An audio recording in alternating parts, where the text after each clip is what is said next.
everyone, welcome back to our channel. Today, Lisa and I are diving into a topic that's crucial for anyone in the market for a new home, the pros and cons of different home types. That's right. When it comes to buying a home, there are several options to consider. From a single family home to townhomes, condos, and duplexes, each type of property comes with its own advantages and disadvantages, so it's essential to weigh your options carefully. Yes.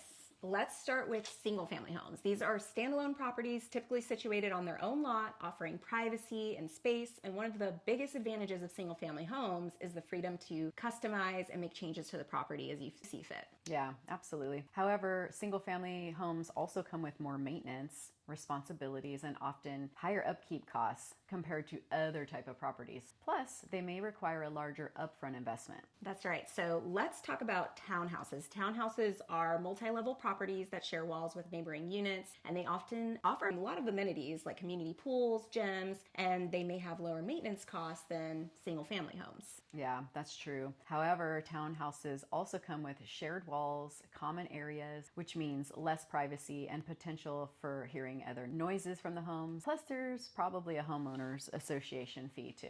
Yep, and that brings us to condos. Condos are individual units within a larger building or complex, offering amenities like security, maintenance, and sometimes even concierge services. They're often more affordable than single-family homes and may offer a more urban lifestyle. That's true. But condo living also means living in close quarters with neighbors and being subject to HOA rules, regulations. So you'll typically have less control over the exterior and common area of the property. Lastly, let's talk about duplexes. Duplexes are multifamily properties that consist of two separate units within the same building, and they can be a great option for investors or homeowners who are looking for some rental income potential. Definitely. However, living in a duplex means sharing a property with other households, which may be ideal, may not be for everybody. Plus, you need to navigate shared responsibilities, potentially deal with tenant issues if you do rent out one of the units. So there you have it, folks. That's each type of residential property type, which comes with its own set of advantages and disadvantages, and that's really going to just be based on your individual needs and goals. Yeah,